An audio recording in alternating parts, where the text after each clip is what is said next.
예, 만나서 반갑습니다. 천수경 강의 시간입니다.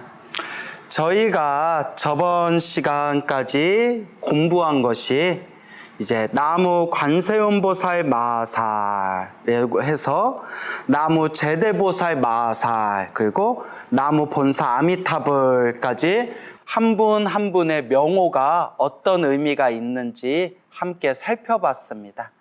그래서 우리가 천수경을 하면서 이렇게 지극한 마음으로 나무 관세음보살 마하살, 나무 대세지보살 마하살, 나무 천수보살 마하살 이렇게 간절하게 이 수많은 보살 마하살님들의 명호를 부르고 집중하고 마음을 모으는 것 자체가 바로 불보살님의 가피와 공덕에 함께하고 이것이 바로 그 자체로 훌륭한 연불공덕이 되는 겁니다. 그래서 제가 늘 불자님들께 말씀드리지만 자나깨나 늘 연불이다.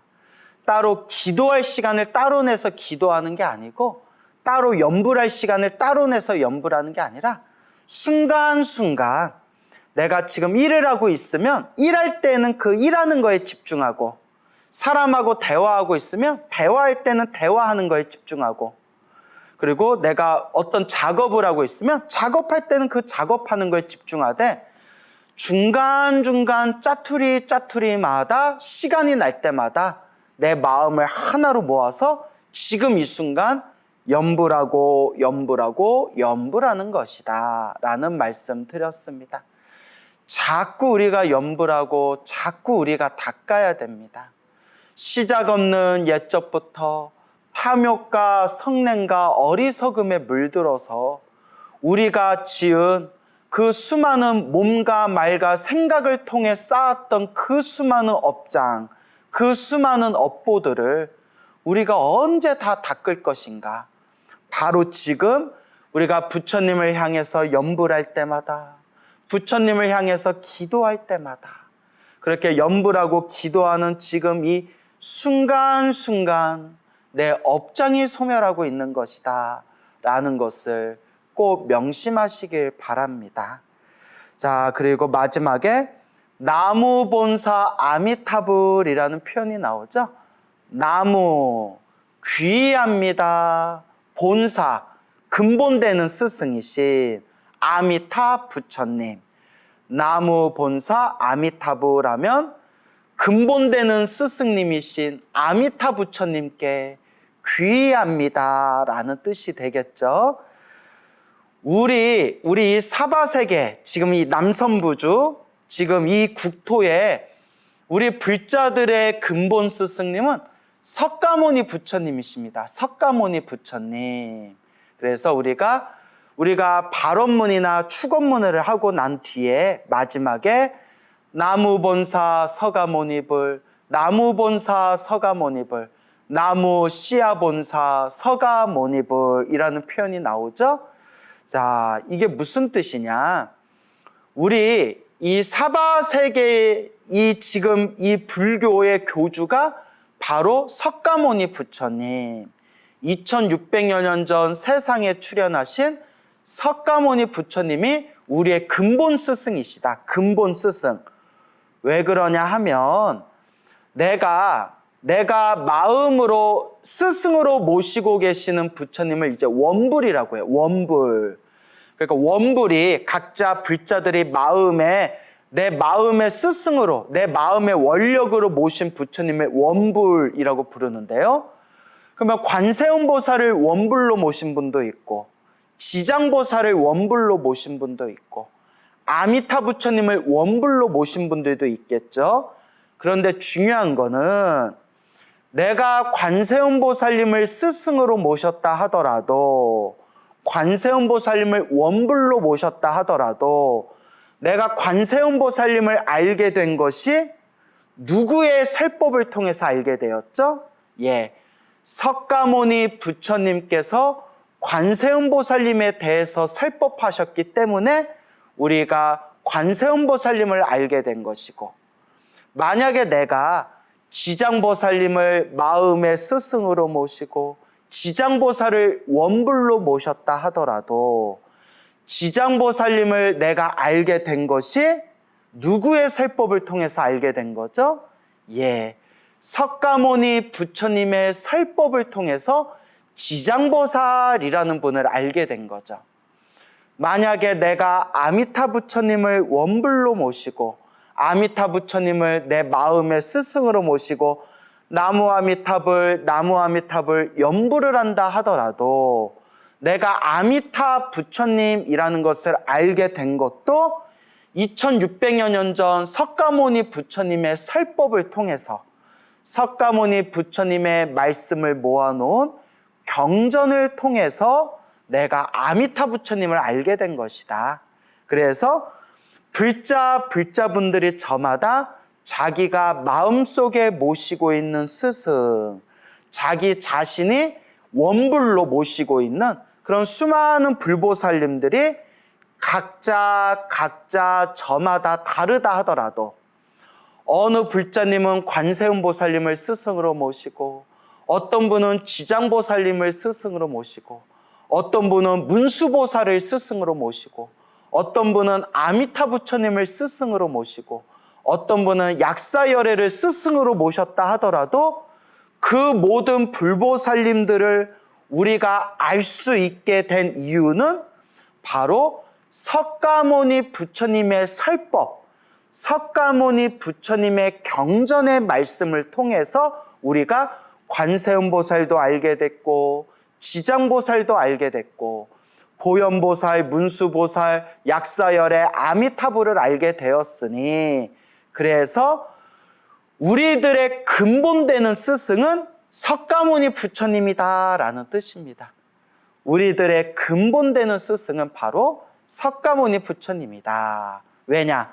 석가모니 부처님의 법문을 통해서 여러 불보살님을 알게 되었기 때문에 결국 근본 자리는 석가모니 부처님을 근본으로 삼아서 우리가 시야 본사, 시야, 우리들의 본사, 근본되는 스승이신 서가모니 부처님, 석가모니 부처님이라고 부르게 되는 겁니다.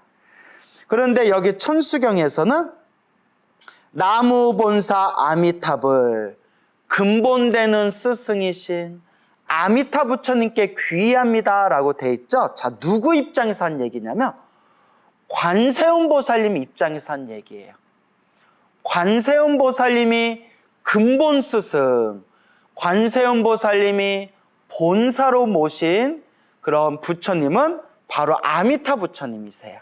그래서 관세음보살님이 이마 위에 항상 부처님을 모시고 다닌다라고 하잖아요.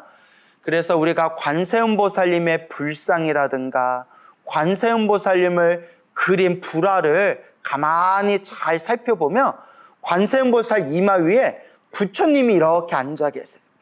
부처님이 앉아 계시는데 그 관세음보살 이마 위에 앉아 계시는 그 부처님이 바로 아미타 부처님이다라고 흔하게 이야기를 합니다. 그래서 관세음보살님이 이마 위에 모시고 다니는 근본되는 스승, 관세음보살님의 근본되는 스승이신 아미타 부처님. 그래서 여기서는 나무본사 아미타불, 근본되는 스승이신 관세음보살의 근본되는 스승이신 아미타 부처님께 귀의합니다. 나무본사 아미타불이라고 표현을 하고 있는 겁니다. 그래서 늘 불자님들께 말씀드리지만 우리가 관세음보살을 부르든 지장보살을 부르든 약사열애 부처님을 부르든 아미타 부처님을 부르든 내가 제일 좋아하는 한 분의 부처님을 정했으면 오로지 일념으로 자꾸 연불을 해야 됩니다. 흔히 우리 불자님들이 스님 아무리 연불을 해도 집중이 잘 안 돼요. 온갖 번뇌망상과 온갖 잡념이 드글드글 일어나면서 연불에 집중이 되지 않아요. 어떻게 해야 집중이 잘 될까요? 라는 질문하시는 불자님들이 있는데 그런 분들한테 제가 늘 드리는 말씀이 있죠.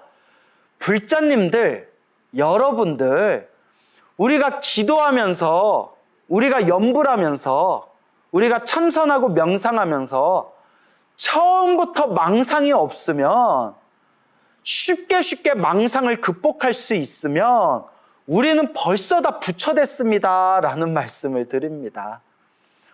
원래 망상이 있는 게 당연한 거예요, 여러분. 나는 왜 이렇게 망상이 많을까? 나는 왜 이렇게 망상이 많을까? 나는 왜 이렇게가 아니라 원래 우리는 망상이 많아요.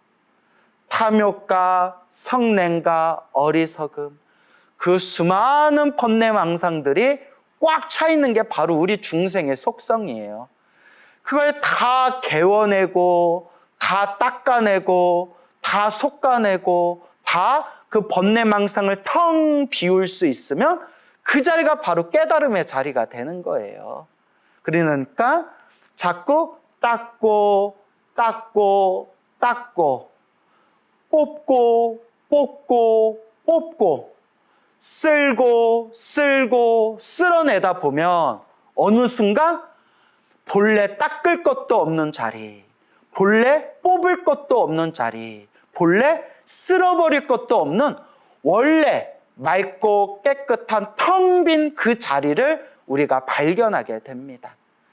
그렇기 때문에 망상이 일어나면 일어나는 대로 나무 아미타불, 번뇌망상이 일어나면 일어나는 대로 관세음보살, 온갖 잡념이 일어나면 일어나는 대로 지장보살, 그냥 망상이 일어나든 말든, 번뇌가 일어나든 말든, 잡념이 일어나든 말든 지금 이 순간 그냥 오직 염불하고 염불하고, 놓치면 또 염불하고, 놓치면 또 염불하고, 놓쳐버리면 또 염불하고, 그렇게 꾸준히 닦고 닦고 닦아 나아가면 마치 뚝뚝 떨어지는 물방울에, 뚝뚝 떨어지는 물방울에 바위가 구멍이 뻥 뚫리듯이 언젠가는 우리도 이 지독하고 단단한 번뇌망상을 뻥 뚫고 우리가 이와 같이 본래 맑고 깨끗한 그런 깨달음의 자리를 얻게 될 것입니다. 한결같이 꾸준히 염불하고 염불하고 닦아 나아갈 뿐입니다. 자, 이어서 천수경의 신묘장구 대다라니를 살펴보는 시간 가져보도록 하겠습니다. 신묘장구 대다라니, 신묘, 신과 같이 묘하다, 신과 같이, 그러니까 신통하다라는 뜻이에요. 신통하고 묘한, 불교에서는 아주 훌륭하고 아주 뛰어난 것을 묘라고 표현합니다. 묘. 그래서 우리가 묘법 연화경 할 때 묘, 무상심심 미묘법 할 때 묘, 그리고 우리 화엄사상에서는 부처님과 똑같은 깨달음의 경지를 묘각이라고 합니다. 묘각, 묘, 미묘할 묘, 묘하다, 묘각, 묘한 깨달음. 그래서 불교에서는 가장 훌륭하고 가장 뛰어난 것을 표현할 때 묘라고 표현을 합니다. 그러니까 신묘하면 신통하고 묘한 장구, 장구.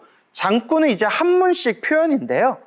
우리가 이제 책을 볼 때 하나하나의 주제를 담고 있는 부분을 1장, 2장, 3장 이렇게 부릅니다. 일종의 목차죠, 목차. 목차를 우리가 보면, 책의 목차를 보면 1장, 뭐뭐뭐뭐, 2장, 어쩌고 저쩌고, 3장, 이러쿵저러쿵 하고 1장, 2장, 3장 이렇게 딱딱 단락이 있지 않습니까?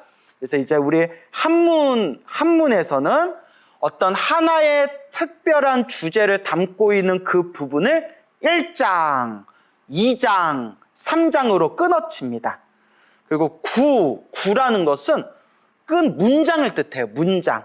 하나의 문장, 그 다음에 두 번째 문장, 세 번째 문장, 그것을 1구, 2구, 3구 이렇게 부릅니다. 그래서 장구 하면 그냥 문장 이렇게 이해하면 될 것 같아요. 문장, 하나의 문장. 그래서 이제 장구. 대다라니, 대자는 위대하다, 위대하다. 다라니는 두 가지 뜻이 있습니다.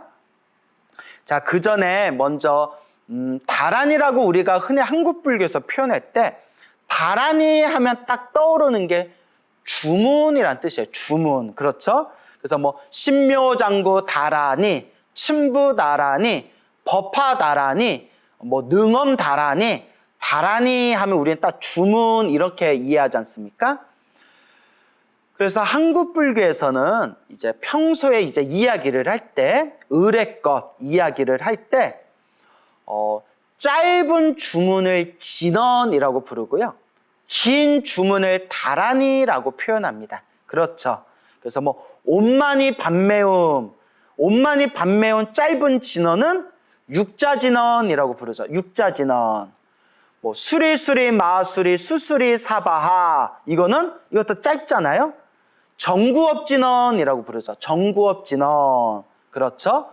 그리고 옴 자레주레 준제 사바하 불임 이거는 준제진언이라고 하죠. 이와 같이 주문, 불교의 주문 중에서 짧은 주문은 진언이라고 부르고 약간 긴 주문, 발음이 좀 길게 나오는 긴 주문은 다라니라고 흔히 표현을 한다. 그런데 원래 다라니는 그것보다 훨씬 더 심오한 뜻을 담고 있습니다. 다라니의 원래 다라니가 말하고자 하는 뜻이 무엇이냐? 다라니는 옛사람들이 한문으로 표현할 때 두 가지로 표현을 합니다. 두 가지. 첫 번째는 총지라고 합니다. 총지. 두 번째는 능차라고 합니다. 능차. 자, 총지, 능차 요 두 가지만 딱 기억해 놓으시면 여러분들이 다라니가 이런 뜻이구나 라는 것을 이제 여러분들이 머릿속에 정리하게 될 겁니다. 자, 그러면 총지, 먼저 총지부터 살펴볼게요. 총지는 무슨 뜻이냐?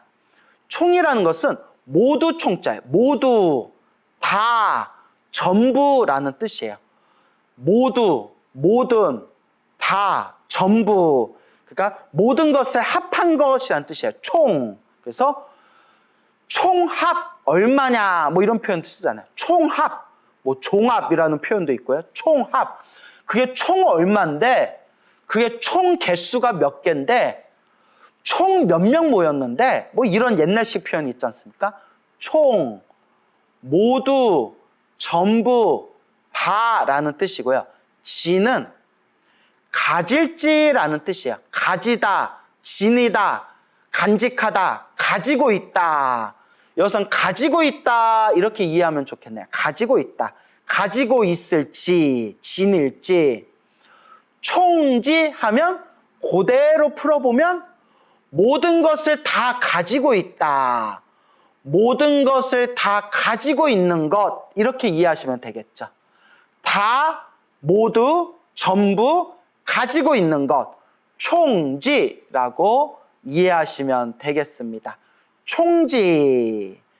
그러면 이 총지는 한마디로 불보살님의 깨달음과 신통과 지혜와 자비와 공덕, 그 모든 불보살님의 그 어떤 에너지를, 그 핵심과 그 엑기스를 다 간직하고 있다, 다 함축하고 있다라는 뜻입니다.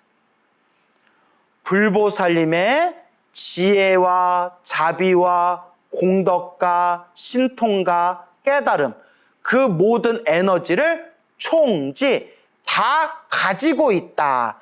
그 엑기스를 다 간직하고 있는 것을 다라니라고 합니다.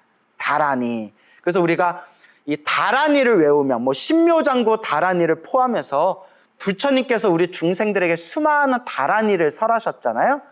그 다라니를 설하면 무슨 뜻인지 몰라도 그 불보살님의 에너지를 우리가 그것을 모두 다 그 에너지를 받을 수가 있다. 그 불보살님의 에너지와 하나가 될 수 있다라는 논리가 밀교에서 말하는 밀교에서 말하는 그런 다라니에 대한 어떤 특별한 힘, 특별한 어떤 공덕, 그것을 이제 말하고 있는 겁니다.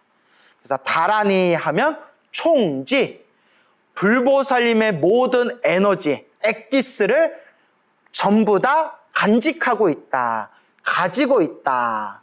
그래서 우리가 다라니를 외우면 무슨 뜻인지 몰라도 불보살님의 에너지가 하나 될 수 있다. 이제 이런 논리가 펼쳐지는 거죠.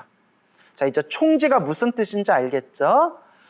둘째, 능차, 능할 능, 막을 차, 능이 막을 수 있다.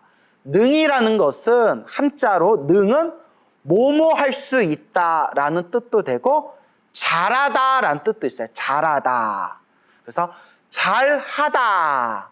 그러니까 능숙하게라는 뜻 있죠. 능숙하게. 아주 능숙하게 잘하다 할 때 능, 혹은 뭐뭐 할 수 있다라고 할 때 능. 그러니까 능차 하면 막을 수 있다, 잘 막는다라는 뜻이에요. 그럼 무엇을 막느냐?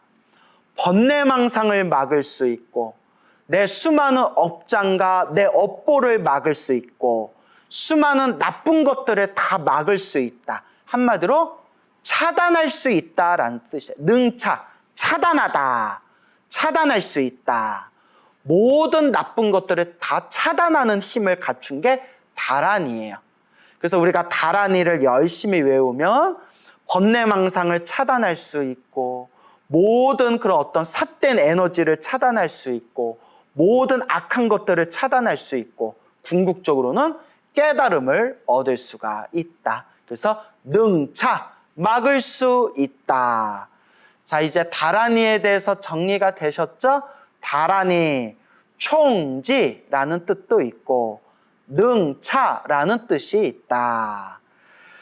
그리고 우리 한국 불교에서는 흔히 다라니 하면 발음이 길게 나오는 주문을 통틀어서 다라니라고 부르는 그런 한국 불교의 문화가 있다.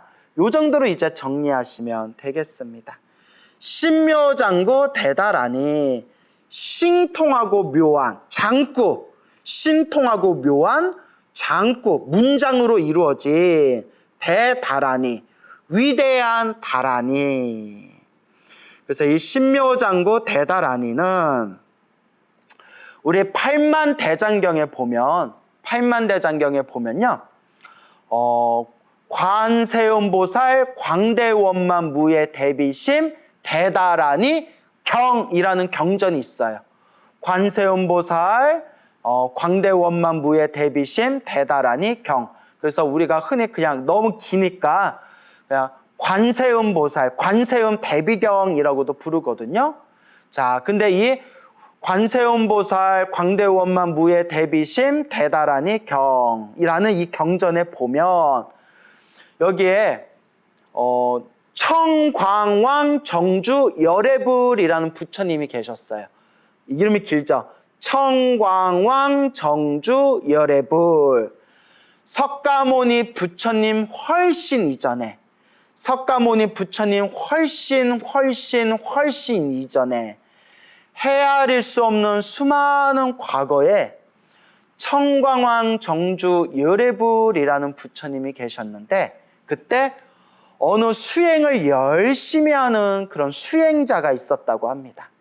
그 수행을 열심히 하는 수행자가 있었는데, 그 수행을 열심히 하던 그 수행자가 청광왕 정주 열애불에게 아주 신통하고 묘한 주문을 받게 됩니다. 마땅히 이 주문을 통해서 지혜와 자비를 갖추고 널리 중생을 제도해라 해서 청광왕 정주 열애불이라는 부처님이 그 수행자에게 아주 신통하고 묘한 주문을 가르쳐주고, 그 수행자가 청광왕 정주 열애불에게 그 주문을 받고 그 주문을 독송하면서 제가 널리 모든 중생 제도하겠습니다 라는 거룩한 자비의 마음을 일으켰을 때 그 수행자의 몸에서 1000개의 손과 1000개의 눈이 펼쳐졌다고 합니다.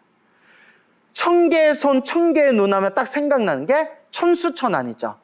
이게 바로 청광왕 정주 열애불에게 다란히 주문을 전해받고 나서 마음에 큰 깨달음과 지혜와 자비를 갖추며 몸에 1000개의 손과 1000개의 눈을 이렇게 구족하신, 얻게 되신 관세음보살님의 전생 이야기가 바로 천수천왕 관세음보살 광대원만 무의 대비심 대다라니 경이라는 경전에 자세히 묘사되어 있습니다. 그때 청광왕 정주 열애 부처님께서 전해주신 그 신통하고 묘한 그 주문이 바로 우리 불자들이 조석으로 지극한 마음으로 독송하고 있는 신묘장구 대다라니가 되겠고, 그 청광왕 정주 열애 불에게, 청광왕 정주 열애 부처님에게 이 신묘장구 대다라니를 전수받은 그 수행자의 몸에서 1000개의 손과 1000개의 눈이 펼쳐졌다라는 놀랍고도 희유하고 아름다운 이야기가 그 관세음보살 대비경에 자세히 펼쳐져 있습니다.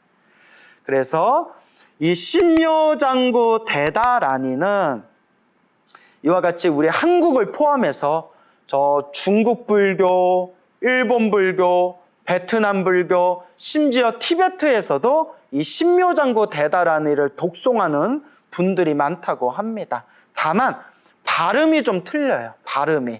이렇게 발음이 좀 틀리고, 그리고 이렇게 길이도 좀 틀리대요.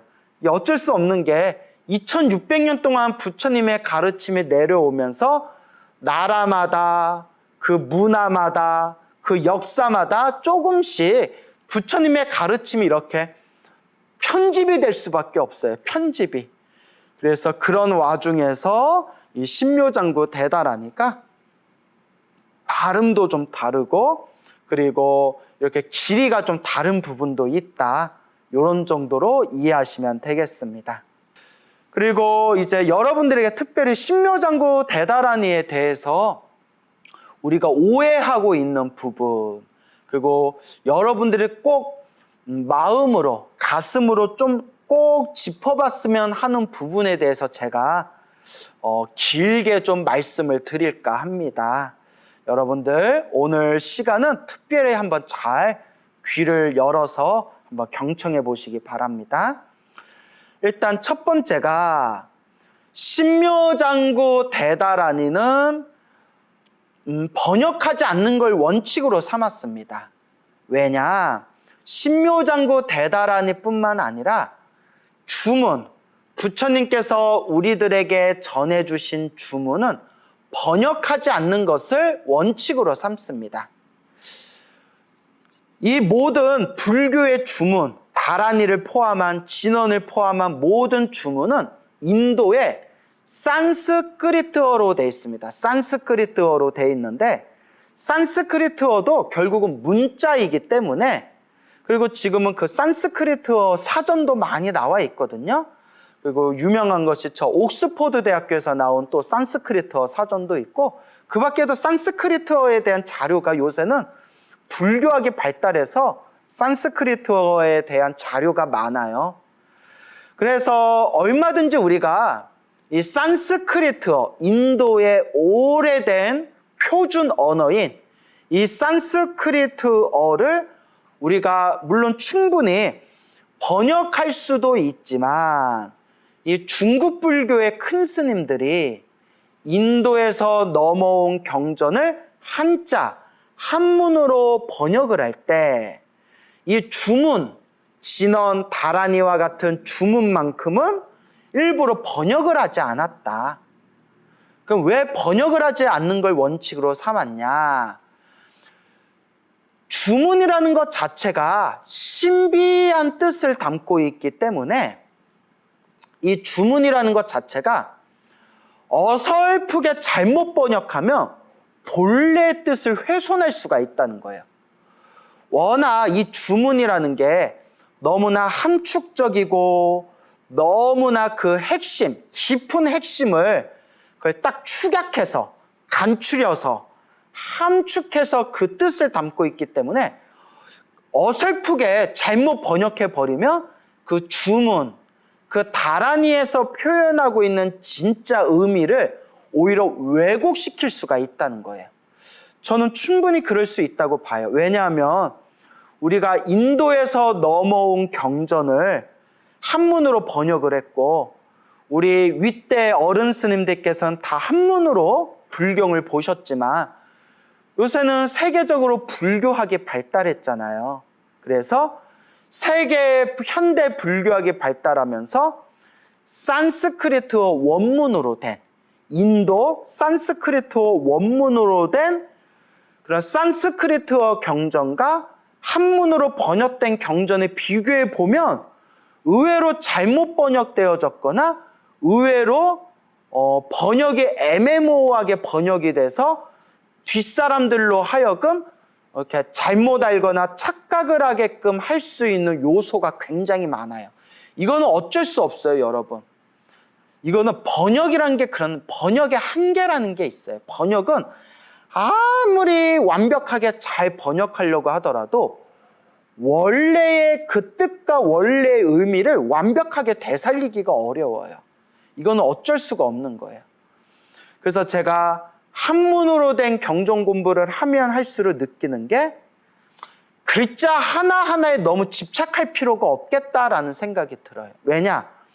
어차피 한문으로 된 불교 경전은 번역본이기 때문에 글자 하나하나에 집착해서 내가 머리를 쥐어짜내가지고 번역을 한 뒤에 나중에 우연한 기회로 원래 인도의 산스크리트어 경전하고 비교해보면 아, 이게 원래 이 뜻이 아니었구나. 이게 원래 그 뜻이 아니었구나라는 걸 허탈하게 느낄 때가 있어요. 그래서 제가 요새 마음이 많이 바뀐 게 물론 우리가 부처님 경전을 항상 가까이 하고 부처님 경전을 우리가 정신을 집중해서 우리가 한 글자 한 글자 정성스럽게 부처님의 가르침을 공부해야 되지만 그 글자 하나, 문장 하나하나에 너무 집착할 필요는 없다. 다만 이 부처님 경전, 요 부처님 말씀의 그 한 문장 한 문장에서 말씀하시고자 하는 교훈이 무엇인가? 그러니까 요 경전의 말씀에서 우리들에게 말씀하시고자 전하고자 하는 그 메시지가 무엇인가? 그 행간의 의미를 파악하는 게 중요하다. 저는 이제 요새 그런 생각이 많이 듭니다. 그렇다고 한 글자 한 글자 정성스럽게 부처님 경전을 살펴보는 걸 부정하는 건 아닙니다. 당연히 한 글자 한 글자 정성스럽게 봐야 되지만 너무 그 글자 하나하나에 집착하지는 말고 전체적인 틀 안에서 이 경전이 말하고자 하는 그 행간의 의미, 그 메시지, 그 교훈이 무엇인지를 그 파악하는 게 중요하다. 그러니까 나무 하나하나의 나무도 중요하지만 일단 우리 불자들이 부처님의 말씀을 공부할 때는 그 전체적인 숲의 입장에서 이렇게 넓게 바라보는 관점이 중요하겠다라는 생각이 듭니다. 그러니까 결론은 뭐 나무를 잘 봐야 숲을 이해할 수 있고 그 숲을 전체적으로 잘 봐야 그 숲 속에 있는 나무 하나하나를 또 우리가 세심하게 바라볼 수 있으니까 결국 이 두 가지가 따로 있는 건 아니겠죠. 다만 말씀드리고 싶은 것은 번역이라는 것은 이와 같이 분명히 문자적인 한계가 있구나라는 것을 느낍니다. 그래서 우리가 아무리 경전을 완벽하게 번역하려고 하더라도 본래 원문의 뜻을 완벽하게 드러내기가 어렵듯이 하물며 아주 함축적이고 아주 심오한 가르침이 딱 축약되어져 있는 이 주문을 억지로 번역을 하려다 보면 그 주문의 신비한 뜻을 왜곡할 수가 있기 때문에 옛날 큰 스님들께서는 주문은 그 자체로 주문의 그 자체에 불보살림의 에너지가 담겨져 있는 거니까 억지로 해석하지 말고 그냥 그 주문을 믿고 의지하고 그 불보살림의 가피와 공덕을 믿고 의지하면서 간절하게 정성스럽게 외우고 독송한다면 이와 같이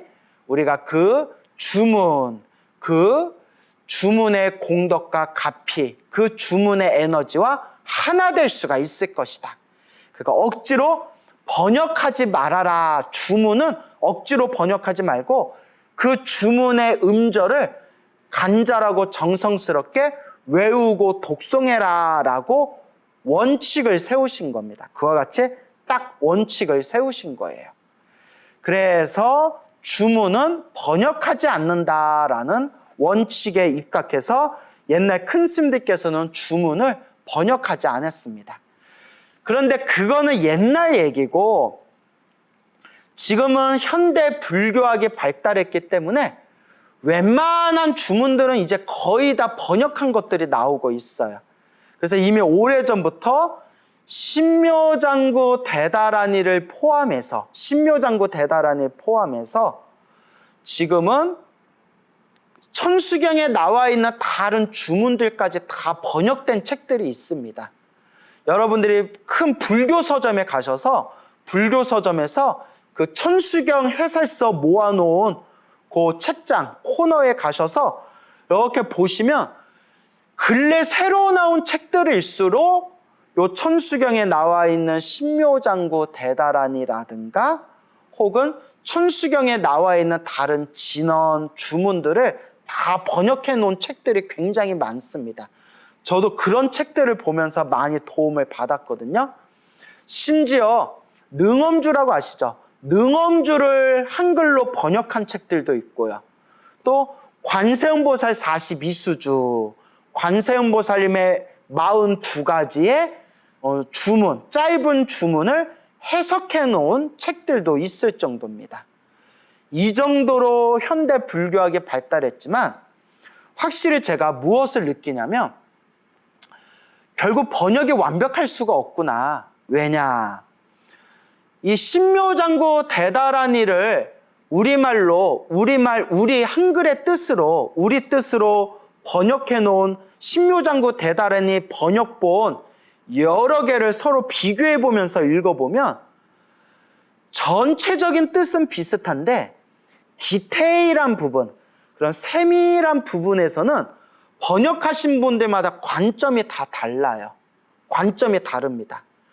왜냐하면 산스크리트어 그리고 요 다라니 주문에 그 담겨져 있는 내용이 이렇게 설명이 상세하지가 않고 그렇게 간략하게 축약되어져 있는, 함축되어져 있는 그런 글들이기 때문에 그것을 우리말로, 우리 뜻으로 풀어 넣을 때 이걸 A라는 관점에서 표현할 수도 있고 B라는 관점에서 표현할 수도 있고 C라는 관점에서도 표현할 수가 있는 거예요.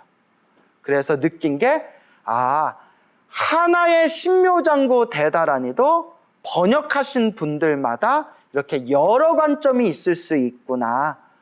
그리고 솔직히 어떤 관점이 더 정확한 해석이냐, 이거는 우리가 판단하기가 거의 어려워요. 학자들마다 다 근거가 있기 때문에 막말로 부처님이 딱 나타나셔서 부처님 말씀으로 딱 짚어주기 전에는 이 해석이 더 정확한지 저 해석이 더 정확한지 다 헤아리기가 어렵다. 그래서 저도 신묘장구 대다라니를 포함해서 여러 주문에 그렇게 번역을 한 여러 번역본들을 봤지만 결국 제가 느낀 거는 옛 큰 스님들의 의지를 이어서 이 주문이라는 것은 부처님의 불보살님의 신묘한, 신통하고 묘한 에너지를 담고 있으니까 이 신통하고 묘한 에너지를 담고 있는 주문을 믿고 의지하고 한 생각 한 뜻으로 외우고 집중하면 그 일념 하나 되는 그 마음 안에서 불보살님의 에너지와 하나로 통하는 그런 어떤 수행의 입장에서 다란이를 바라봐야지, 이 다란이를 옛날 큰 스님들이 말씀하신 것처럼 억지로 번역하려고 하다 보면 오히려 본래 뜻을 왜곡할 수 있다. 저도 이제 이런 관점에서 요 다란이를 제가 번역하지는 않겠습니다. 그리고 여러분, 제가 항상 느끼는 거지만 지금은 공부하기가 너무 좋은 시대예요. 세상에 이런 시대가 없어요. 세계 최고의 백과사전이 스마트폰 안에 다 있어요, 여러분. 인터넷에 다 있어요. 하다못해 우리가 인터넷 동영상, 유튜브에만 들어가도 뭐 문학, 철학, 역사, 과학 할 것 없이 모든 정보가 아주 생생한 영상과 자막으로 아주 고급스러운 수많은 질 좋은 자료들이 인터넷 동영상이나 여러 인터넷에 있는 자료에서 이제는 충분히 우리가 살펴볼 수 있는 시대예요. 불교도 그래요. 세상에 이렇게 2600년 역사 동안 불교 공부하기 좋은 시대가 지금 같은 시대가 없었어요. 정말 우리가 인터넷 안에 들어가면 웬만한 불교 자료는 다 얻을 수가 있습니다. 자, 그래서 여러분들이 신묘장구 대다라니 해석이라고, 신묘장구 대다라니 해석이라고 인터넷에서 검색하면 그 해석본들을 살펴볼 수가 있어요. 단, 중요한 것은 그 해석본이 완벽한 표준 번역이라고는 장담할 수 없다. 그냥 대충 이런 뜻이구나 정도만 이해하시면 된다. 이렇게 여러분들이 되새기시면 되겠습니다. 자, 그리고 이제 또 아주 중요한 부분 짚어드리고 싶은데요. 이것도 잘 들으셔야 됩니다. 제가 많은 분들한테 또 질문받은 내용이기도 한데요.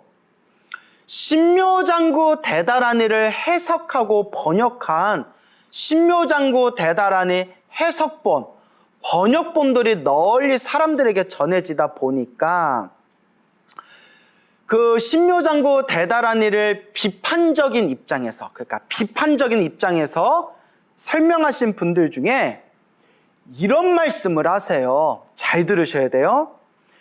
신묘장구 대다라니는 불교에서 퇴출돼야 된다. 불교에서 없어져야 된다. 신묘장구 대다라니는. 왜냐? 신묘장구 대다라니를 산스크리트 원문을 우리말로 해석하고 번역하고 그 숨겨져 있는 뜻을 살펴보니까 신묘장구 대다라니의 내용은 불교하고 아무 관계가 없다. 이렇게 주장하신 분들이 있어요. 왜냐? 신묘장구 대다라니에 나와 있는 모든 내용들이 힌두교의 신, 인도의 민족 종교인 힌두교의 신들을 찬탄하는 내용이지 불교하고 아무 관계가 없다라고 주장하세요.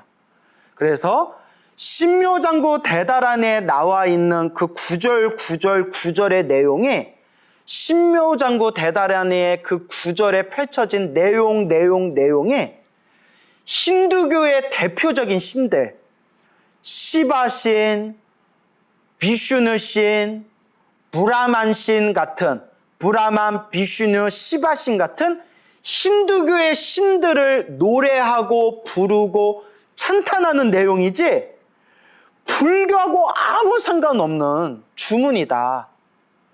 오히려 힌두교의 신들이, 힌두교에 대한 그 내용들이 불교 안에 유입이 된 것이고 신묘장구 대다라니는 힌두교 신들을 모시는 주문이지 불교하고는 아무 상관이 없고 우리는 지금이라도 이걸 알았으니 신묘장구 대다라니, 힌두교 신을 찬탄하는 이 신묘장구 대다라니를 불교에서 퇴출해야 된다라고 주장하신 분들이 있습니다. 실제로 저도 20대 후반에, 오래됐죠? 이런 신묘장구 대다라니를 번역하고 해설하고 해석한 내용을 보고 저도 신심이 뚝 떨어져가지고 한동안 신묘장구 대다라니를 외우지를 않았어요. 저도 그때 불교적으로 제가 정리가 안 된 상태였기 때문에 막 신묘장구 대다라니가 막 이렇게 정내미가 떨어지는 거예요. 그 내용을 알고 나니까. 그리고 실제로 인터넷에서 이러한 내용들을 접하신 불자님들이 스님, 제가 한동안 신묘장구 대다라니 열심히 외우다가 신묘장구 대다라니는 브라만신, 비슈니신, 시바신 같은 힌두교의 하늘신들을 찬탄하는 내용이고 힌두교의 신들을 받드는 내용이고 불교하고는 상관이 없다라는 내용을 들었는데 스님 마음이 혼란스러워요 라는 그런 질문을 제법 받았어요. 그래서 저도 이런 부분에 대해서 저도 신묘장구 대다라니에 대해서 정내미가 떨어졌던 부분이 있었기 때문에 앞으로라도 이런 부분에 대해서 헷갈려 하거나 혹은 신묘장구 대다라니에 대한 믿음이 똑 하고 떨어질 수 있는 분들을 위해서 제가 이 부분은 확실하게 짚어야 될 것 같더라고요. 자, 그래서 저는 제가 다시 불교 공부를 하면서 불교에 대해서 정리하면서 신묘장구 대다라니를 어떻게 바라봐야 될 것인가에 대한 부분도 제가 나름대로 정리가 됐어요. 근데 이제 여러분들한테 말씀드리겠지만 이 세상의 사람들은 생각이 다 똑같지가 않아요. 사람마다 생각이 다 다르고 사람마다 관점이 다 달라요. 그래서 우리나라가 통일이 안 되는 거예요. 다 생각이 달라요. 이 세계가 사람들이 우리는 평화롭게 살아야 된다라는 걸 다 알면서도 세계 평화가 안 이루어지는 거예요. 사람마다 생각이 달라요. 똑같이 하나의 어떠한 대상이나 어떠한 사건도 사람들마다 바라보는 관점이 다 다를 수가 있어요. 그래서 신묘장구 대다라니를 힌두교 신을 받드는 주문일 뿐이다. 신묘장구 대다라니를 불교계에서 추방해야 된다, 퇴출해야 된다라고 말씀하시는 분들도 그냥 그분들 관점일 뿐이고 저는 또 이제 저 나름대로의 관점에 대해서 이제 말씀을 드릴 겁니다. 저 나름대로의 관점에 대해서 말씀을 드리겠지만 저도 경전의 근거가 있어서 이제 지금의 이제 제 견해를 말씀드리는 겁니다. 실제로 제가 봐도 신묘장구 대다라니에 나와 있는 내용들이 힌두교 신들에 대해서 노래하고 있는 게 맞아요, 여러분. 맞습니다. 이거는 부정할 수가 없어요. 단, 한국말은 끝까지 들으셔야 돼요. 자, 여러분, 신묘장구 대다라니는 관세음보살을 상징하는 주문이다. 제가 몇 번 말씀을 드렸죠. 그리고 웬만한 절에 다니신 불자님들은 다 알고 계시죠? 신묘장구 대다라니는 관세음보살님을 상징하는 주문이다. 그럼 우리가 관세음보살님은 어떤 분이십니까? 라고 했을 때 관세음보살님의 특징, 그 관세음보살님의 정체에 대해서 우리가 표준으로 삼는 경전 중에 하나가 법화경, 묘법연화강에 나오는 관세음보살 보문품이에요. 무진이 보살이 부처님께 아뢰기를 여쭙기를 세존이시여 부처님이시여 저 관세음은 어떠한 인연으로 관세음이라 이름하나이까? 관세음보살님은 어떤 분입니까? 라고 했을 때 부처님께서 조곤조곤 상세히 자상하시게 관세음보살은 이런 분이시다라고 관세음보살에 대해서 이야기하시지 않습니까? 저 이제 여기서 중요한 거, 관세음보살님은 중생들을 제도하기 위해서 여러 가지 몸을 나타서 이 세상에 출현을 하셔요. 부처의 몸으로 제도해야 할 중생에게는 부처님의 몸으로 출현하시고 하늘의 신들의 모습으로 제도해야 할 중생들에게는 하늘의 신들의 모습으로 출현하시고 사람의 모습으로 중생을 제도해야 할 때는 사람의 모습, 남자로도 여자로도 어린아이로도 여러 가지 모습으로 출현하시고 짐승의 모습으로 중생을 제도해야 될 때는 심지어 그런 짐승의 모습으로도 세상에 출현하셔서 그 중생들을 제도한다. 수천, 수백 가지 모습으로 이 세상에 나투어 중생을 제도하지만 그걸 간추리면 33응신이라고 불러요. 33응신. 33가지의 모습으로 변화하여 나타나신다라고 그렇게 노래하고 있습니다.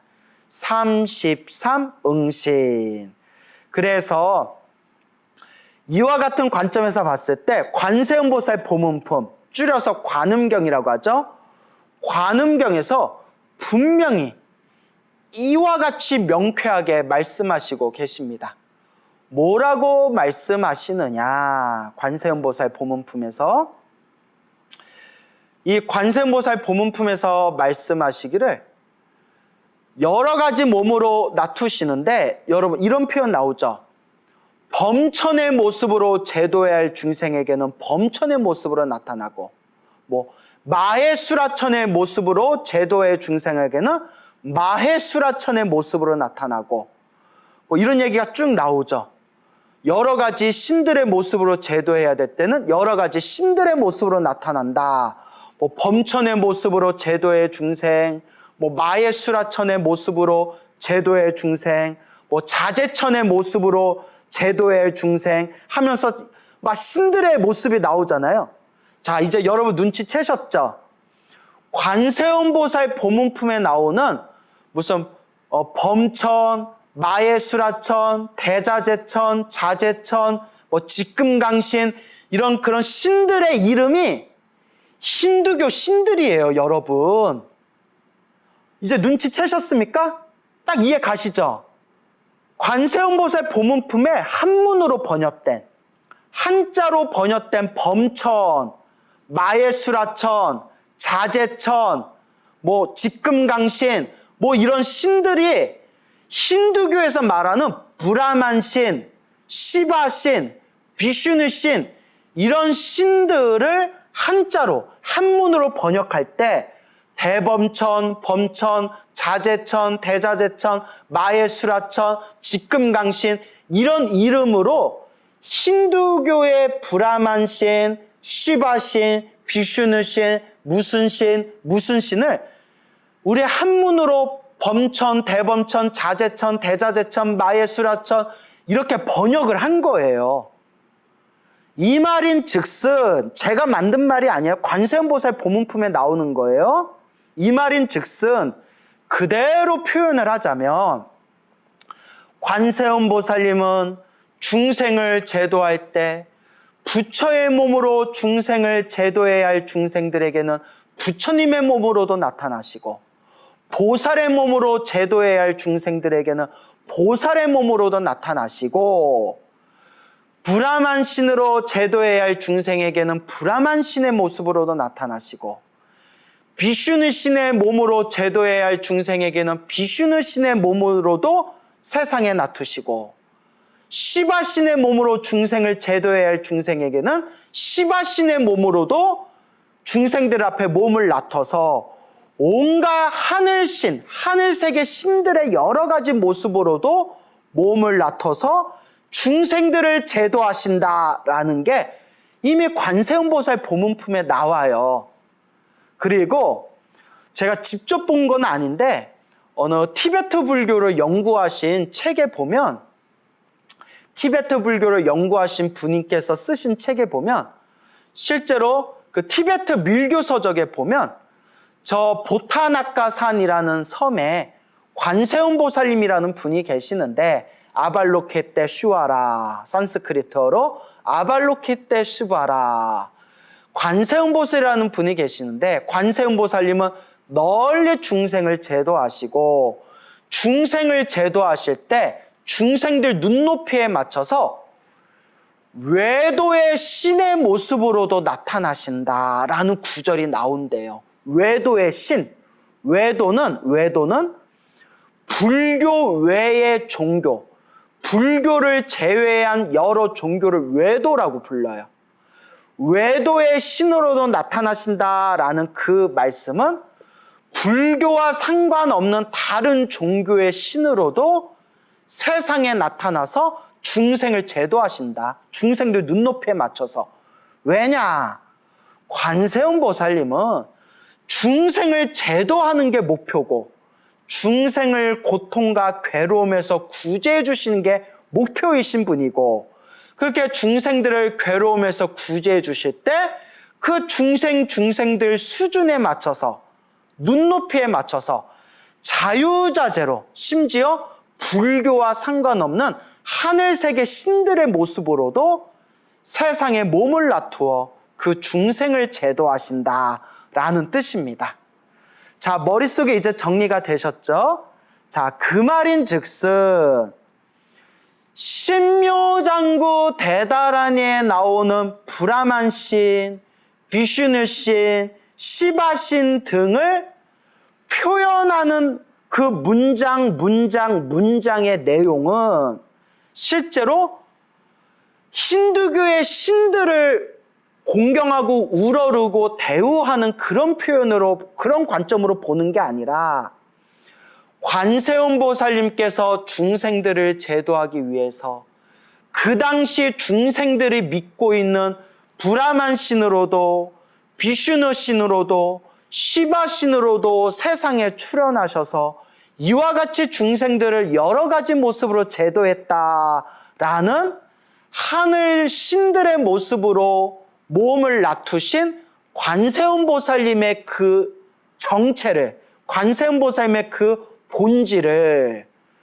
찬탄하는 내용이다라는 관점에서도 불교적으로 얼마든지 해석할 수 있는 것이다 라고 제가 정리를 해드리는 바입니다.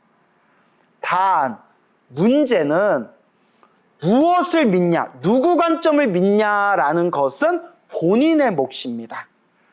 단 이 말씀을 하나 드릴게요.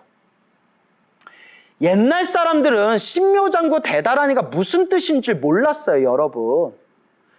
지금이야 현대 불교학이 발달하면서 산스크리트어로 된 신묘장구 대다라니를 다 번역하고 해석하니까, 야, 신묘장구 대다라니 번역하고 해석해보니까 이게 힌두교 신들에 대해서 나온 내용인데 하면서 이러쿵 저러쿵 이제야 이런 것들에 대해서 우리가 고민하고 갈등하고 대화를 나누는 거지, 옛날 사람들은 신묘장구 대다라니가 무슨 뜻인지 모르고 그냥 신묘장구 대다라니는 관세음 보살님의 공덕이 담겨져 있기 때문에 관세음 보살님을 믿고 의지하면서 신묘장구 대다라니를 독송하며 크나큰 가피를 받고 고통에서 구제받을 것이다.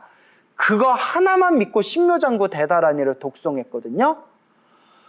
오히려 무슨 뜻인지도 모르고 오직 부처님만 믿고 신묘장구 대다라니를 독송했을 때 지난 1000년 동안, 수백 년 동안 중국 불교를 해서 한국 불교를 해서 이 신묘장구 대다라니를 독송하여 엄청난 가피와 공덕을 스스로 체험하신 수많은 스님들과 불자님들의 이야기가 헤아릴 수 없이 수많은 신묘장구 대다라니 가피 이야기가 가득하게 쌓여 있습니다. 제가 늘 불자님들께 말씀드리는 게, 불교는 지식의 종교가 아니다. 불교를 지식으로 쪼개도 답이 나오질 않아요. 지식이라는 건 그렇게 한계가 있어요. 결국 불교는 종교입니다. 그러면 우리가 종교를 믿는 의미가 어디에 있는가? 결국 종교를 믿는 거는 내 마음 안에 괴로움을 없애고 영원한 행복을 얻기 위함이다. 머리로 지식으로만 불교를 이해한다는 것은 내 마음속에 있는 괴로움을 소멸하고 내 마음의 행복을 발견하는데 지식은 한계가 있어요. 수많은 지식인들이 머릿속에는 보물 같은 지식들을 가득 채워놓고 있었지만 마음의 고통과 괴로움 때문에 술 퍼먹다가 알코올 중독된 그런 지식인들도 있고 막 번민하고 우울증에 빠져가지고 하루하루를 막 피를 토하는 심정으로 괴롭게 살다가 지식인들도 있었고 심지어 우리가 이 세상에 출연했던 수많은 지식인들 중에서 스스로 목숨을 끊고 자살한 그런 지식인들도 헤아릴 수가 없이 많습니다. 불교도 그와 같아요. 불교를 지식적으로는 굉장히 깊이 공부했지만 항상 마음에는 번뇌망상이 가득하고 불교 공부는 누구보다도 불교책은 많이 봤지만 승질도 더럽고 고약하고 자비심도 전혀 없고 불교를 책으로는 지식으로 많이 공부했지만 항상 마음이 들떠있고 허덕이고 고통스러워하는 그런 분들을 제가 많이 봤습니다. 그런 걸 보면서 제가 느낀 게 늘 불자님들한테 여러분 불교의 목적이 무엇입니까? 이고등락 괴로움에서 벗어나서 즐거움을 얻고자 하는 거 행복을 얻고자 하는 게 불교의 진정한 본질 아닙니까? 이고등락 괴로움에서 벗어나 행복을 얻는다라는 관점에서 바라봤을 때 불교는 지식의 종교가 아닙니다. 스스로 수행하고 스스로 실천하고 결국은 스스로 체험을 해야 됩니다. 라는 말씀을 제가 간곡하게 드립니다. 결국 내가 스스로 체험을 해야 돼요. 신묘장구 대단하니가 무슨 뜻인지 힌두교 신의 내용이 있는지 없는지 이 신묘장구 대단하니를 불교에서 퇴출해야 되는지 말아야 되는지 이런 거 머리로 백날 따져봤자 이고등락 내 괴로움에서 벗어나 내 마음의 행복을 얻는다는 거하고는 아무 상관이 없어요. 오히려 신묘장구 대다라니가 무슨 뜻인지도 모르고 오직 부처님 믿습니다. 관세음보살님 믿습니다. 불보살님의 가피와 공덕이 담겨져 있는 관세음보살님의 힘이 담겨져 있는 신묘장구 대다라니를 믿습니다. 라는 마음으로 지극한 마음으로 신묘장구 대다라니를 독송해서 오히려 업장이 소멸하고 엄청난 공덕과 가피를 체험하신 불자님들의 이야기가 그 이야기만 수백 가지가 넘어요. 신묘장구 대다라니와 관련된 이야기만 수백 가지가 넘습니다. 그럼 저는 우리 불자님들께 질문을 드리고 싶습니다. 우리 불자님들이 불교를 믿는 이유가 어디에 있습니까? 불교적인 지식을 머리에 가득 쌓아서 박사학위 받는 게 목표입니까? 사람들 앞에서 내 불교 지식을 자랑하는 게 목표입니까? 아니면 정말 내 마음 안의 괴로움을 없애고 내 마음의 평화와 행복을 얻는 게 목표입니까? 어떤 것이 우리가 불자가 불교를 닦아야 할 진정한 목표가 되겠습니까? 그래서 제가 불자 여러분들께 말씀드리는 게 차라리 신묘장구 대다라니가 무슨 뜻인지 모르고 부처님만 믿고 신묘장구 대다라니를 독송했을 때 오히려 우리 불자님들이 말로써 도저히 표현할 수 없고 사람들한테 차마 말할 수 없을 정도로 신통하고 묘한 이 신묘한 가피를 받으신 불제자님들이 훨씬 더 많았다라는 말씀을 제가 당당하게 드릴 수 있는 겁니다. 자, 제가 무슨 말씀을 드리려는지 알겠죠? 그래서 지식적인 차원에서 신묘장구 대다라니를 한글로 해석해 보면 힌두교 신들에 대한 내용이 나와 있는 건 사실이지만 우리 불교 경전, 특히 관세음보살 보문품 같은 경전에 보면 관세음보살님이 이미 하늘세계 신들, 힌두교 신들과 같은 모습으로 중생들을 눈높이에 맞춰서 제도한다 라는 내용이 이미 불교 경전에 나온다.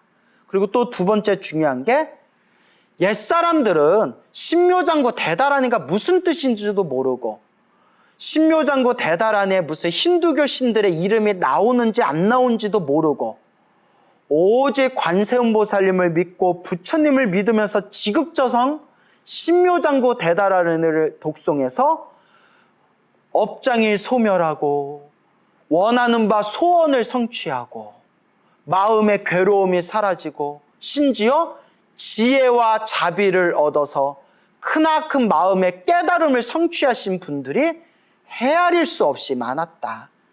그러니 불자분들이여 의심하지 말고 한결같이 머리 지식으로서가 아니라 마음으로 스스로 체험해라.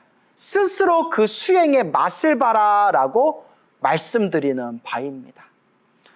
자, 그래서 그와 같은 관점에서 여러분들이 이해하시길 바라고요.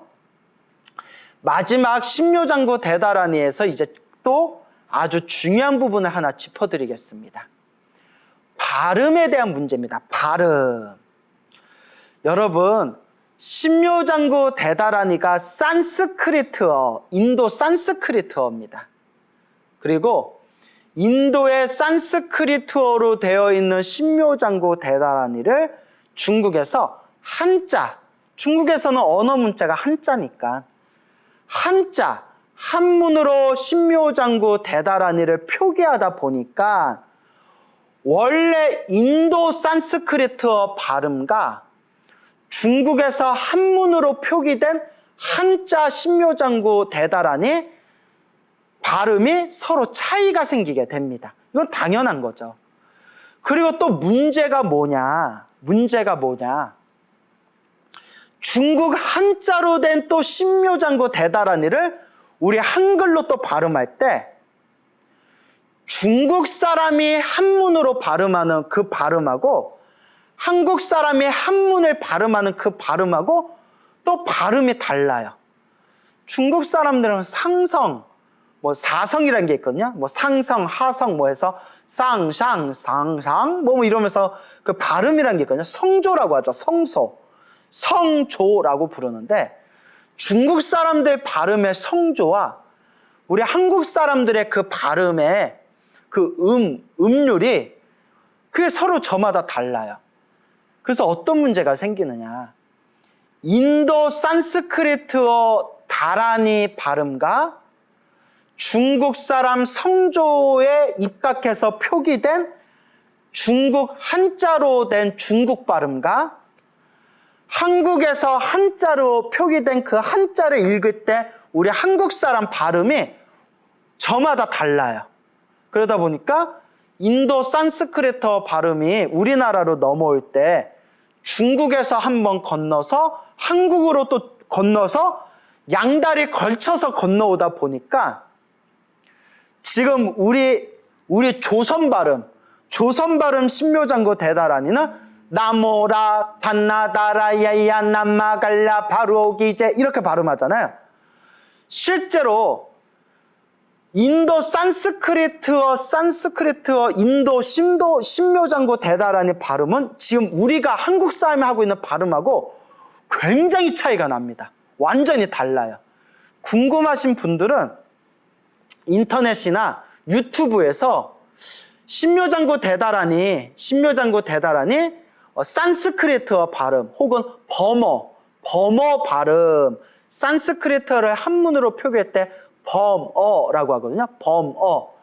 신묘장구 대다라니 범어 발음, 산스크리트어 발음이라고 하면 제가 예전에 유튜브에서 본 기억이 있거든요. 그거 보면 완전히 달라요.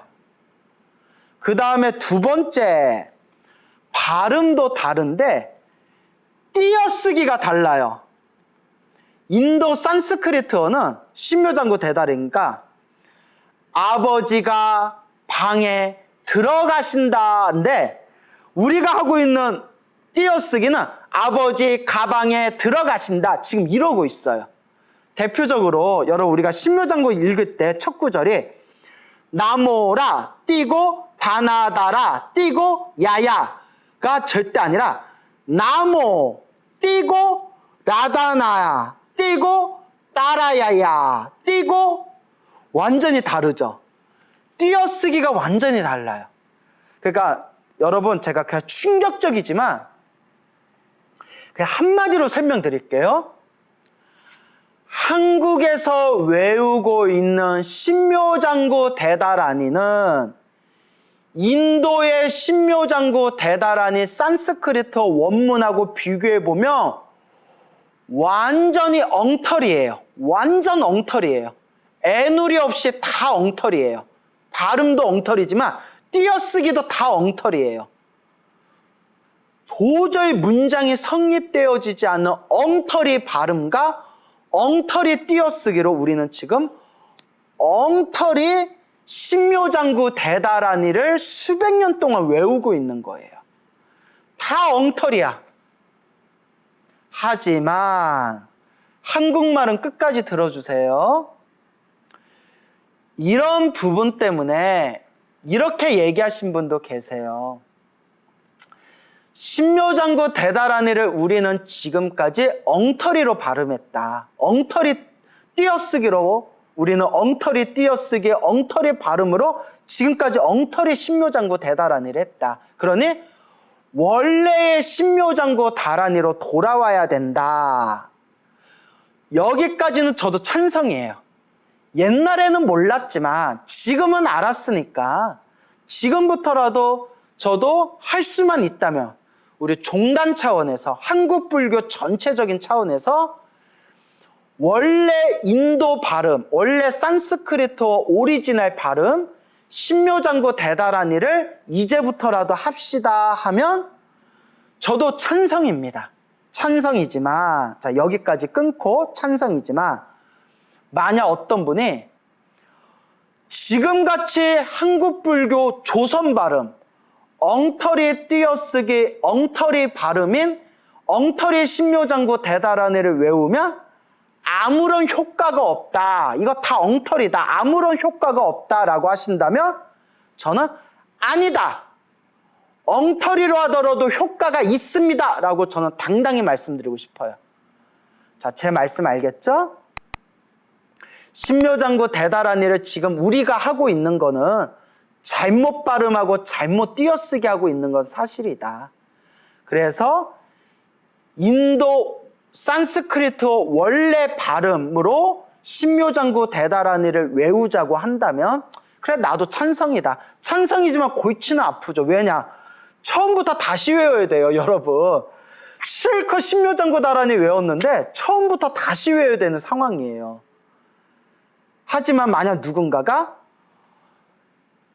인도 산스크리트어 원래 발음으로 신묘장구 대다라니를 외워야 효과가 있고 우리 조선식 엉터리 신묘장구 대다라니 발음으로 외우면 아무 효과가 없다라고 하는 분이 있다면 아니다. 그거는 너무 과한 말이다. 옳지 못하다. 옛날 옛적부터 수많은 스님들과 수많은 불자님들과 지금 이 순간에도 내가 알고 있는 불자님들만 하더라도 지금 엉터리 조선 신묘장구 대다라니로 발음해도 오직 부처님만 믿고 열심히 기도했더니 신통하고 묘한 가피를 성취하신 분이 엄청나게 많다. 그러니 발음이 잘못된 발음으로 주문을 외웠다고 해서 효과가 없는 것은 아니다. 주문의 진정한 의미는 부처님을 향한 그 간절한 믿음 그리고 그 속에서 펼쳐진 주문에 대한 간절하고 정성스러운 집중에 달려있는 거지. 발음이 좀 다르다고 해서 주문에 효과가 없다. 다라니에 효과가 없다라고 말하면 안 된다라고 제가 그렇게 딱 잘라서 저는 주장하는 바입니다. 왜냐?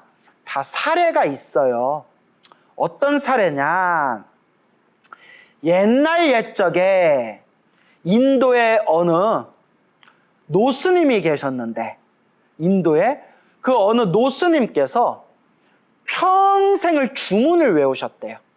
스승에게 주문을 받아서 평생 주문을 외우셨는데, 평생 주문을 외우셨던 노스님께서 평생 그 주문을 외우면서 신통이 생겼대요. 어떤 신통이 생겼냐? 주문을 외우면 물 위를, 허공을 둥둥 날아다니는 신통력이 생기셨대요. 그래서 이렇게 당신이 그 조그만 그런 토굴에서 수행을 하시다가 탁발하실 때가 돼서 마을에 들어갈 때, 그 토굴에서 마을로 들어가려면 그 큰 강을 지나가야 되는데, 그 강을 건널 때 배를 타지 않고 그 강가에서 주문을 외우면 이 신통력이 있는 노스님이 주문을 외울 때마다 몸이 둥둥 떠가지고 물 위를, 허공을 날라서 물 위를 건너가셨다고 합니다. 그리고 마을에 가서 탁발을 하셨대요. 이 신비한 이야기가 널리 전해지면서 그 노스님이 수많은 사람들의 존경을 받게 됐다고 합니다. 그렇죠. 우리 눈으로 봐도 어떻게 우리가 그냥 개무시할 수가 있겠어요. 우와, 대단하다. 대단한 건 사실이잖아요. 또 신도들 입장에서는 막 하늘을 날아다니시는 큰 스님이 나타나셨는데, 신도들은 막 너쭉너쭉 그냥 그 자리에서 바로 절을 하고 공경을 하지 않을 수가 없겠죠. 근데 이 노스님은 수행이 깊이 되셔서 그랬는지 사람들이 자기를 공경하든 공경하지 않든, 자기를 존경하든 존경하지 않든 일체 마음에 두지 않고 그 자그맣고 그 초라한 토굴에서 오로지 수행에만 정진하셨대요. 인도에 있는 큰 불교 대학에서 오랫동안 공부를 한 아주 머리가 총명한 젊은 스님이 있었대요. 아주 천재라고 소문난 그런 젊은 스님이, 내가 어렸을 때부터 이 불교 대학 이 도서관에서 내가 책만 보느라고 세상 물정을 모른다. 내가 이제 세상에 나와서 여러 큰 스승님들을 만나면서 내가 법에 대해서 물어봐야 되겠다. 내가 가르침에 대해서 물어봐야 되겠다 해가지고 그 불교대학에서 잠시 나온 뒤에, 인도의 최고 불교대학에서 공부하시다가 그 젊은 스님이 잠깐 나온 뒤에 어디선가 소문을 듣고 그 신통력이 있는 노스님을 찾아갑니다. 신통력이 있는 노스님이 있는 토굴까지 찾아가서, 스님, 저는 아무개 불교대학에서 공부한 아무개 학승이라고 합니다. 책을 공부하는 학승입니다. 스님께 법을 물으러 왔습니다 하면서 그렇게 깊은 대화를 나눴대요. 그때 노스님하고 깊은 대화를 나누다가 그 젊은 스님이 노스님에게 뭐라고 질문하냐면, 스님의 좋은 말씀 하나하나 감사드립니다. 근데 스님은 어떤 인연으로 그렇게 허공을 날아다니는 신통을 얻게 되셨습니까? 스승님께서 내가 어렸을 때 주문을 하나 가르쳐주면서 오직 이 주문에 마음을 집중해라 라고 하셔서 스승님 말씀대로 자나깨나 주문에 집중하다 보니까 나도 모르게 허공을 나르는 신통을 얻게 되었습니다. 이 모든 게 주문의 힘입니다. 그러니까 젊은 스님이 신통력이 있는 노스님에게 그 주문이 어떤 주문인지 가르쳐 주실 수 있겠습니까? 하니까 그 노스님이 그 주문을 가르쳐 줬대요. 가만히 젊은 스님이 듣다 보니까 자기가 아는 주문이에요. 스님, 그거 제가 옛날에 도서관에서 책으로 봤던 주문입니다. 그런데 스님, 주문이 틀렸습니다. 중간에 틀린 발음이 있습니다. 그렇게 발음하시면 안 됩니다 하고 올바르게 교정을 해줬대요. 그 젊은 스님이 책에서 본 대로 올바르게 발음을 교정해 줬답니다. 그 노스님이, 아이고 고맙습니다. 내가 어렸을 때 스승님에게 그 주문을 배웠는데 제가 외우는 과정에서 제가 깜빡 실수를 했나 봅니다. 고맙습니다. 그러니까 그 젊은 스님이 하시는 말씀이, 스님, 엉터리 발음으로 주문을 외웠는데도 이와 같이 큰 신통력을 얻었는데 올바로 똑바르게 주문을 외우면 얼마나 더 큰 힘이 생기겠습니까? 라는 말을 나눴다고 합니다. 그래서 그 다음 날 또 이 노스님이 탁발을 가야 되는데 그 강 앞에서 딱 주문을 외웠대요. 샬라 샬라 샬라 샬라. 주문을 외우니까 몸이 둥둥둥둥둥둥 떠가지고 강 중앙을 그 큰 강의 중간을 막 지나가는 찰나에 머릿속에 한 생각이 딱 일어난 게 어제 그 젊은 스님이 내 발음이 잘못된 주문을 올바르게 교정해줬지?